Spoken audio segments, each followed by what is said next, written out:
Nagsisimula na ang uminit ang labanang politika sa mga lungsod dito sa Metro Manila. Sa Quezon City, naghain na ng kandidatura ang mga re-electionistang sina Quezon City Mayor Joy Belmonte at Vice Mayor Gian Soto. Sa Makati City naman, Senator Nancy Binay naghain ng kandidatura sa pagka-alkalde at posibleng makalaban ang mismong asawa ng kapatid niyang si incumbent Mayor Abby Binay.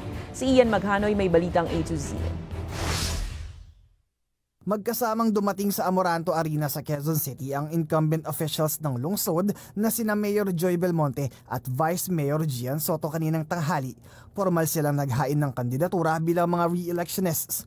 Kasama ng dalawa sina former Senate President Tito Soto, former House Speaker Sonny Belmonte, Quezon City Congressman Arjo Ataide at Zambales Congresswoman Aiko Melendez. Sina Belmonte at Soto pa lamang ang nag-file ng COC para sa naturang mga pwesto sa lungsod. If I will run uncontested, I will be very, very happy, and this is to the grace and glory of God. Our mission with Mayor Joy in Quezon City is not yet done, and so we have to continue fighting for good governance. That's why we decided to continue our mission. Kung sakaling manalo sa 2025 midterm polls, ito na ang ikatlo at huling termino para kay Belmonte. Health, shelter, environment, syempre hindi nawawala yan.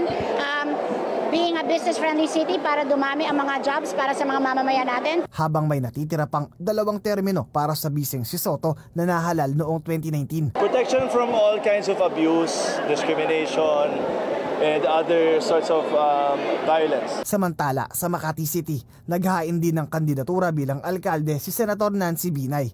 Katandem ni Nancy ang dating Olympian na si Monsor del Rosario. Posibleng makalaban ng senadora sa pagka-mayor ng Makati ang bayaw na si Makati Congressman Luis Campos Jr., ang asawa ng incumbent mayor na si Abby Binay. Inaasahan namang tatakbo sa pagkasenador si Mayor Abby. Hindi naman maitago ang luha ng senadora nang tanungin kung may pag-asa ba bang maayos ang gusot sa loob ng kanilang pamilya bunsod ng kompetisyon sa politika. I have filed, I am running for mayor, but for me, at the end of the day, ate pa rin niya ako, diba? Magkapatid pa rin kaming dalawa. Aminado ang senadora na malaki pa rin ang agwat sa kanilang magkapatid, pero umaasa siyang mananaig ang kanilang pagiging magkadugo. Walang puwang para makapag-usap kami. So, malungkot, diba? Pamilya pa rin kami, diba? And mas manghingibabaw yung pagiging pamilya namin. Sa akin, hindi ko kalaban ng kapatid ko. Walang Abby Binay sa balota.